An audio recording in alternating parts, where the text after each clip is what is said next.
45, si Allah s'en prenait aux gens pour leurs fautes ou pour leurs dhulm, pour leur injustice, il n'aurait pas laissé sur la terre un seul être vivant. Et donc ne pense pas que ce qui arrive aux autres, c'est parce qu'ils l'ont mérité, pas toi. Toi, tu es bien. Donc ça te remet à ta place. Et tu dois apprécier tout le temps qu'Allah t'a évité d'être dans une position de souci, de faiblesse, de ceci et cela. Et si Allah te met dans une position de faiblesse, on a vu aujourd'hui dans la Salat Tawbah, les derniers versets, Allah parle aux hypocrites, mais c'est aussi vrai pour tout un chacun, ils sont éprouvés 1 ou 2 fois par an et ils ne reviennent pas vers Allah. Et donc, l'épreuve a ça de beau, bien sûr, on demande à Allah d'alléger nos épreuves, mais l'épreuve a ça de beau que ça te ramène vers Allah. Donc tu as gagné. Tout ce qui t'éloigne d'Allah n'est pas du bien pour toi. Donc si une épreuve t'amène, je viens de discuter avec un homme, qu'Allah lui facilite. Je viens de discuter avec un homme qui est venu d'Afrique, pour ne pas dire du Sénégal, et qui dit, qui a 70 ans peut-être maintenant, qui dit, je remercie Allah d'avoir été éprouvé par un cancer et qui m'a amené ici. J'ai appris en quelques années ce que j'avais jamais appris pendant des décennies au Sénégal. J'ai dit c'est pareil pour moi.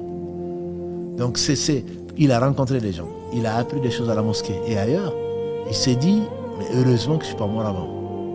Mais c'est au travers de quoi? De l'épreuve de son cancer qu'il a amené pour des soins ici. Donc quand une épreuve te rapproche d'Allah, wallahi tu as gagné. Tu as gagné. Et donc, quand une épreuve t'éloigne d'Allah, tu as tout perdu. Donc, il faut déjà, le principe général, c'est de savoir que si Allah le fait, c'est que c'est du bien. Deuxièmement, si ça te rapproche d'Allah. Et ensuite, prendre les moyens, Inch'Allah qu'on verra, de pouvoir se protéger grâce à Allah, les moyens qu'Allah a révélés, donc soit dans son livre, soit par la bouche de son prophète sallam, la médecine prophétique qui fait l'objet donc de notre débat de ce soir, pour se rapprocher d'Allah, puisque, tu l'as souvent rappelé, il n'y a pas de maladie sans remède, comme nous l'a enseigné le prophète sallallahu alayhi wa sallam. Mais le destin, il ne peut être, quand on dit qu'il soit bon ou mauvais, Allah ne fait pas le mal, comme tu l'as rappelé, mais que l'on aime ou qu'on n'aime pas. Voilà, à partir de ce moment-là, l'épreuve ne peut être qu'une bonne chose pour celui qui connaît le sens des épreuves et qui en profite pour revenir vers Allah repentant. Ça, je pense vraiment, il ne faut pas l'oublier. Ce n'est pas seulement, bon, Allah m'éprouve ma sincérité, etc. Mais pourquoi? Et ça, je pense que c'est important. Pourquoi Allah m'a envoyé cette épreuve-là? C'est certain que c'est pour que tu te souviennes de lui, parce que peut-être, certains savants ils disent que l'épreuve, c'est ce fouet.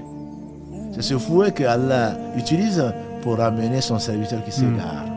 Et je trouve ça très beau.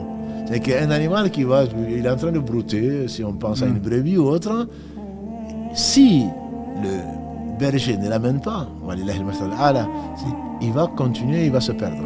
Donc c'est une piqûre de rappel pour que tu saches que tu es faible, que tu es ton Seigneur et qui te veut du bien, etc., etc.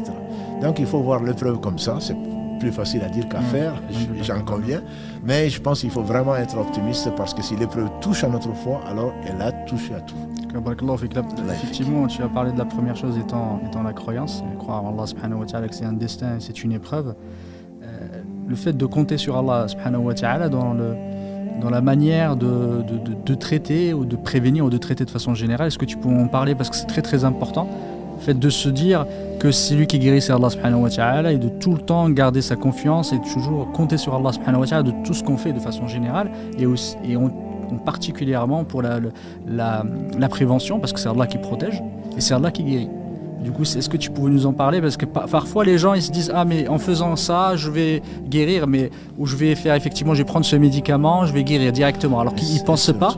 Surtout, ils ne pensent pas que c'est juste un moyen, c'est Allah subhanahu wa ta'ala qui guérit in fine. Absolument, c'est peut-être sans rentrer dans les détails, l'une des invocations que nous a enseigné le prophète sallam quand il avait malade, il mettait la main sur sa tête, il dit Allahumma rabban nas idhab al-bath anta shafi la shifa'u illa shifa'uk shifa'u la yughadiru saqama. Oh Allah, tu es le Seigneur des gens. Le Seigneur des gens, c'est le Seigneur de tout, mais c'est le Seigneur des gens. C'est toi qui guéris.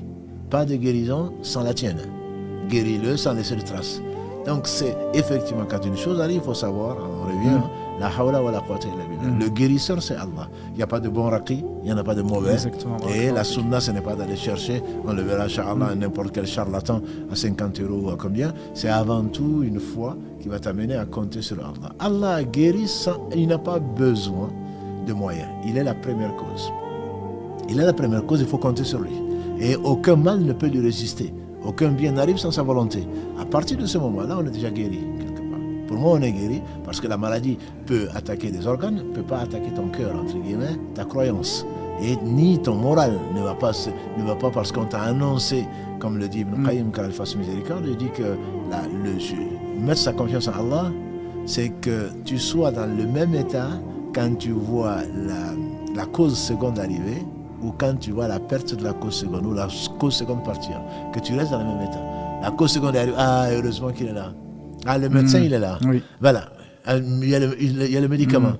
Donc, tu crois qu'avec ces médicaments-là, tu vas guérir. Non, c'est un traitement. Il se peut même que ça aggrave la maladie. Oui. Ça, le médecin le savent, la réalité, l'expérience le prouve. Ce n'est pas un médicament.